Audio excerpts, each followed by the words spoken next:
Good morning, Young Kings. Time for your more motivation. Decided to get back on the grind today. Just ran 4 miles. So, um, been kind of snoozing lately. That's my first 4 miles since I've been back from Austin. You know, excuse me. And it's been about 2 weeks. So, off the grind a little. Haven't been really hitting it like I should be. Um, Started with giving my body a little rest, and um, my body got a little greedy. Meaning, the easiest thing to do is to stop. And when you stop, sometimes the hardest thing to do is to get back started again. So you just got to be disciplined. The snooze button has really won this last few weeks. Now, I've been going to work and I've been grinding at work, but I haven't been working on myself, and that's the priority. It's getting yourself together and not just being something for someone else. So that snooze button this week has really kicked my butt. So, and it's to a point where I know I need to get up and I know I need to run, and I set my alarm clock across from my bed, so I got to get out of bed to hit the snooze button, and I've been hitting it and getting back in bed. So it's time to get back on the grind. So I ran this morning, 4 miles. And it wasn't a fast 4 miles, but it was just the thing of getting back out there, getting back on the grind, and getting back in the swing of things. And about a 9 minute, 30-second mile pace. I think I ran it in the 4 miles in just about 39 minutes or so. So um, still able to run, but it did feel a little different. Um, it felt like I was running faster than I actually was, and that's because I haven't been running at all. So anything was going to be improvement from what I did um, the last 2 weeks. Um, but the time doesn't lie on you. It'll tell you exactly how fast or how slow you are running. So um, I realized when I was going through the running that if you're not on purpose, you're on distraction. Like if you're on purpose, then you're being intentional about your life and the things that you're doing. If you're on distraction, you're being led astray to whatever it is for that moment, entertainment, or whether it be, whatever the cause may be.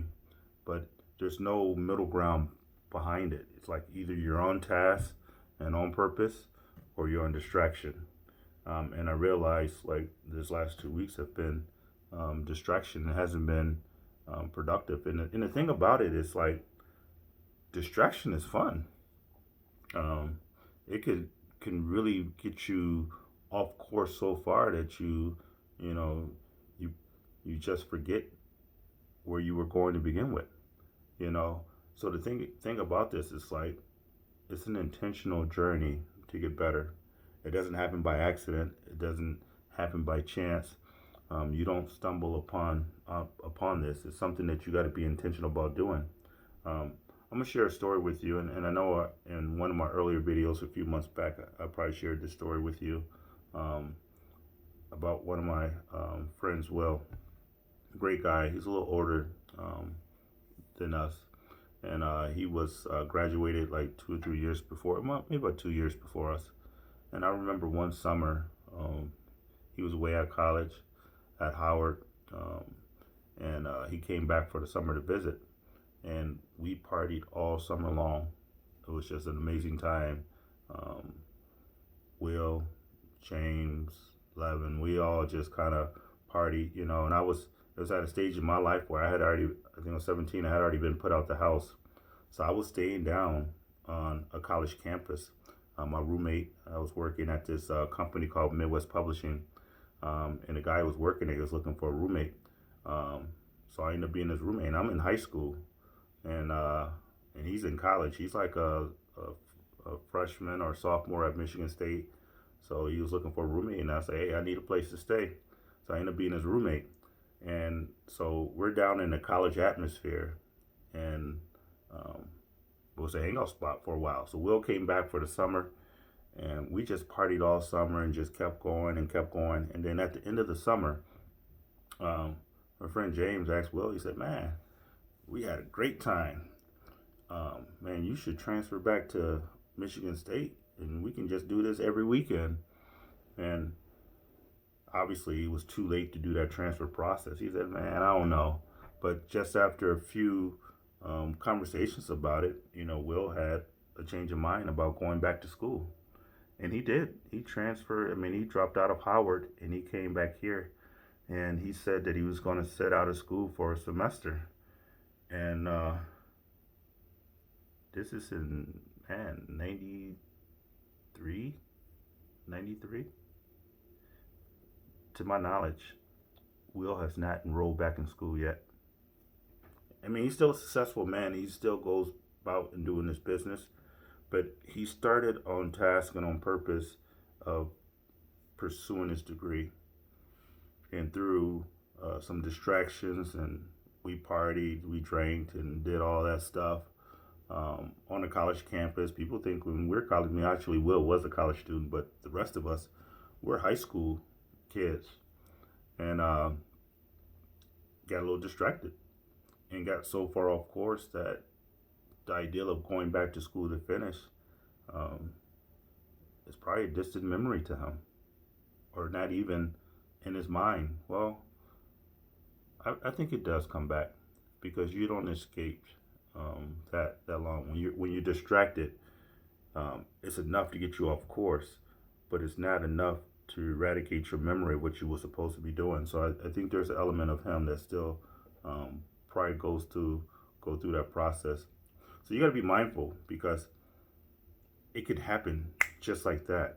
You can be grinding, grinding, grinding, and then all of a sudden you decide, all right, I deserve it, so to speak. Once you get to that attitude of what you think you deserve, um, it'll be less than what you actually want. So that's why when I go through life and I don't ever want what I deserve. I'm asking God for a blessing. Like if I were to get what I deserve, it'll be less than what I have. Um, but if I ask God for a blessing, then that's more of abundance. Like the reality of it is, it's like um, me in my relationship with my wife. I don't deserve another chance. Um, who knows? I probably won't get one. But at the same time, my prayer is for a blessing, not for what I deserve. So I don't ever want to degrade God's favor in my life to what I deserve. Um, I want Him to give me abundantly above all I can think, ask, or imagine, because that's what His Word says. His Word didn't say, "I'm going to give you exactly what you deserve." Man, that would be a harsh scripture. If you read something in in the book of Hebrews or something that says, "Hey, God will give you exactly what you deserve," and some people might get excited about that. They might be have exalted themselves to a point where they think they earned something, but really, if you're listening to this video, you got the blessing of oxygen, and you didn't earn that. That's something that was just granted to you, so you got to take advantage of it. So it was a short run today, and I don't know. I'm gonna probably stay away from the long runs for a while because I'm getting to the stage where my body is not ready to endure it on a regular basis. So probably around that 4 or 5 miles, and I may venture up to 7 or so here and there. The other thing is like it's been discouraging from this, so they're contributing to my distraction. It's like the environment. I mean, like the season is changing. Uh, Sometimes I get up and it's raining outside, or you looks outside and it looks cold, and it's like, all right, you know, sometimes you got to watch your environment and what you are operating in. Sometimes you got to push through that initial hesitation to do something. So be careful because too much time off um, could cause you to lose focus and not be really into what you're set after to do. So be careful of that. While I was running today, it just took 10 minutes to stumble through that. Um, I was talking to a chaplain last week, and we were talking about light versus dark. And, I had a conversation, and, been going through this series, The Night of the Dark Soul. And the dark period is what everybody runs from. But the chaplain made a statement. He says, until you understand the darkness, you won't be able to appreciate the light. Like, and that's the thing about it is like we're so busy trying to get out of the darkness that when the light comes, we think it's automatic, that it's just supposed to be there. But it's those down moments in life that really grants you the clarity to appreciate those good moments. So don't run from the darkness. Learn from it. And as I was going through this thing, it was like the night of the dark soul. Um, the thing comes up. Which one's faster, light or dark? So as I concluded my run this morning, I just looked it up. The speed of light is 186,000 miles per second. That's the speed of light. So when you flip that light switch on, the speed in which that light illuminates is 186,000 miles per second. So not per minute, not per hour, per second, light travels the speed of 186,000 miles per second. Now, I've been to Afghanistan, and Afghanistan is a far place away from here. And Afghanistan is what, 7,500? It's like 7,412 miles or so. So it's, for the purpose of this, I just did the math. So we rounded up to 7,500 miles. So from the United States, Afghanistan is 7,500 miles away. The speed of light is so fast that it can travel from the United States to Afghanistan 25 times per second, just to give you how fast light is. Now the question was which one is faster, light or darkness? And everybody will say that light is faster because of what I just explained to you. But the reality of it is darkness is even faster. And there's no measurement of how fast darkness really is because it was there. Like, in order for light to travel somewhere and illuminate something, darkness had already existed there. So when you grasp that, and I mean, even me just saying that, it's like mind-boggling to think like how important darkness is, or how much the night is a part of the day. Like, people want to divide the two and say, well, this is this part and this is that part, like it's two separate days. But day and night is considered one day. And sometimes, like I said, when we go through things, we want to divide the good times from the bad times. But really, in reality, in life, very rarely are you afforded the opportunity to be tunnel vision and just focus on one thing. There's going to be multiple things going on, whether you're married, or whether you're in school, whether you got a job, whether you got kids, whether you're an entrepreneur or employee, or you're a boss, you're a leader, whether you're in a community, whether you're in a politics, like, you are inundated with multiple things that are pleading for your attention. So you got to be able to do that more than one thing at once. So you can be in the night place in one area and in the day place in another area. You can be in a storm in one area of life, and it could be sunny and shiny in another area of life. So you got to have that duplicity where you have to deal with things at the same time. So light is fast, but dark is faster because darkness is there. And I think that's a lot of times where we talk about the shadow side of people. If you look at anybody that you consider great and has extreme talent, they got some darkness that's probably right around the corner from being revealed. And that's the way of life. I mean, it's not to say that that's a justification for the talented to be unethical, immoral, or do something illegal or anything of that nature. That's not what I'm saying. But what I'm saying is the same skill set that makes someone great. A lot of times it's the same skill sets that would, force them into a dark night. As I mentioned on another video regarding my sister asked me, have I known somebody with PTSD? And I told her brother. I realized, like, at a young age, my mind, and I'm not blaming this on the service by any means, but it created an environment in me. But I understand, like, my mind was more conditioned for Army life than it was for um, my personal life.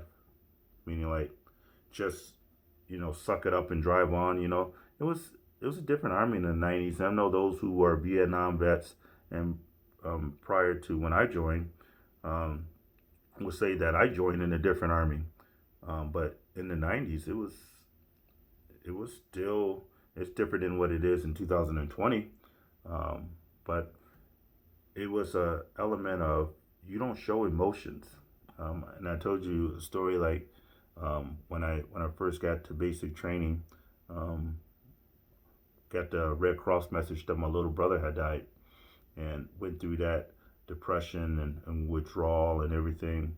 And within a week of being back from um, my brother's funeral, and I was stationed down at Fort Stewart, I was counseled and getting a disciplinary counseling because my squad leader said I was distracted.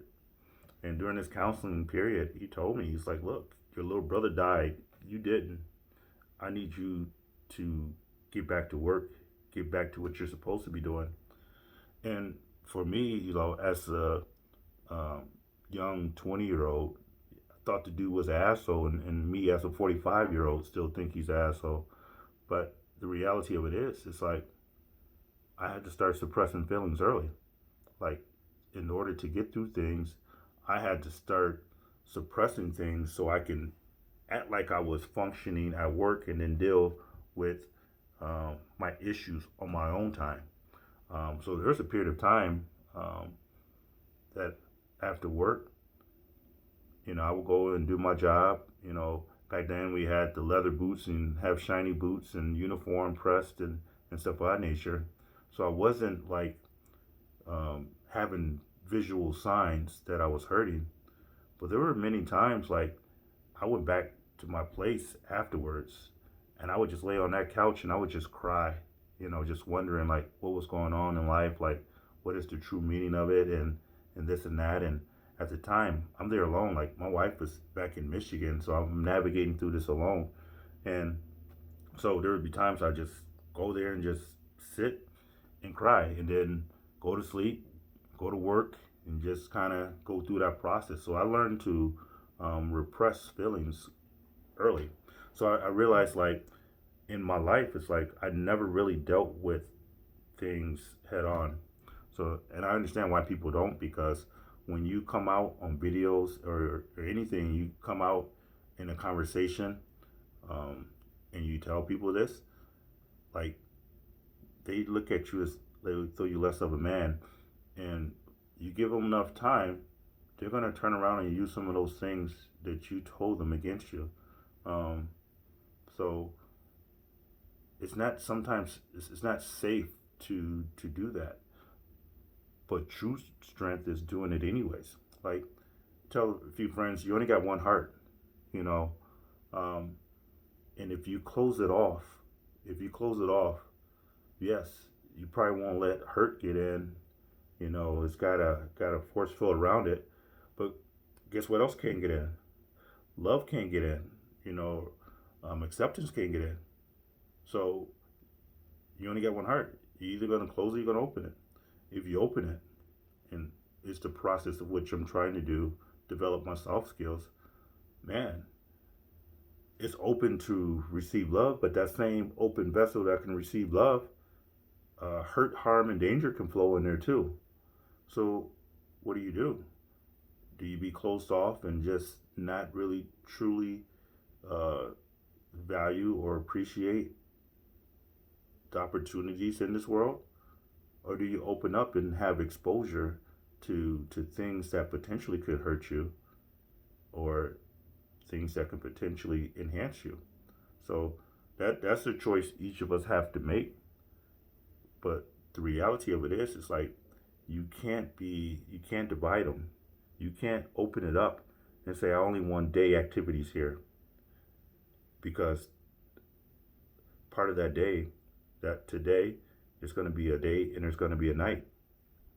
But the reality of it is, when you close it up, you're not really preventing yourself from being hurt. You're actually hurting yourself. Um, and that's for you to decide what you do with that. But the reality of this is, it's like life is hard. You know, it's difficult, and it's going to get to a point where um, some decisions got to be made to go, even though you don't feel like going. So um, I did enough rambling. It's gone over 21 minutes, and I do need to get ready for work. But I tell you this: do not snooze on your life.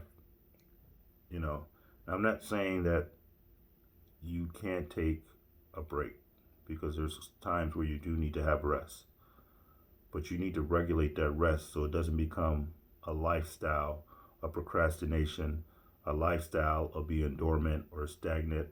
You need to have that balance. But at the same time, you can't be running so fast and so hard that you tear yourself down. Um, there's a saying that says, my biggest enemy is my inner me. Like, sometimes we're hard on ourselves, and you got to have that balance. You got to know when it's become discipline and when it becomes self-talk that's destructive. Because I'm still learning that balance. I think sometimes I'm very destructive to myself, and very cognizant of that. So go regardless. So whatever you've been putting off this week, because I know that it's not just me. Like, this happens to everybody. You know, you take a day off, and then next thing you know, you don't want to go back to work anymore. You know, and that's from working out or whatever it may be. So you know, like this last 2 weeks, if you've been on task and on purpose, or you've been on distraction. And if you've been on distraction, then it's time to get back on purpose and get going. Because if you're not on purpose, you're on distraction. There's no middle ground in there. You got to make sure that you're being intentional about your efforts and your energy, because time waits for no one. Meaning, like, that 2 weeks that just elapsed, I don't get that back to say, I want to reinvest that somewhere else. That energy is expended. So with that being stated, it's like you can't go back and change what happened yesterday. So don't let your past punish your future.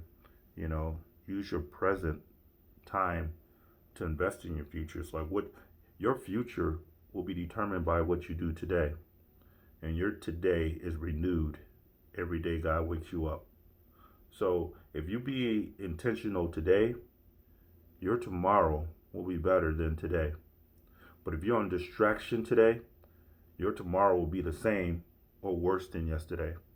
So because the earth is on an axis, it's moving. So even when you're standing still, you're moving backwards. You're stagnant. You're not in the same place. You got to be moving forward, and at a rate that's faster than your distractions. So be on task, be on purpose, and be intentional about investing in your future. So whether it be trying to sit and meditate, and that's the thing um, that I struggle with. It's like my counselor asked me to meditate 10 to 15 minutes this week. Um, and I haven't done it. I mean, I've been lazy, just to get up and be intentional and sit down and just pause for 15, 20 minutes reflectively. Um, I haven't done it. And that's an area that I definitely need to improve on, to still my mind and learn how to be still. Like, it's a Friday today. And even though I've been on distraction 2 weeks, something in me just wants to go out and just be on more distraction today. But today I'm gonna be intentional. I'm gonna come home. I'm gonna read. At least get some time reading in after work, and probably clean my house. But I don't know. It's hard being still. I'm gonna learn it though. But anyways, young kings, I want you to stay on purpose today. Be intentional. Whatever it is, the day you watch this video, this is what need you to do. If you're still watching to this point, whatever that is that you've been delaying for the last 2 weeks or even longer, that you've been putting off, that you're supposed to do, take that first step to get started today, and get back on purpose. Because if you're not on purpose, you're on distraction, and if you're on distraction, you're not moving towards your goal or your end destination. Time is not going to wait on you. So be blessed. Have a great day, young kings.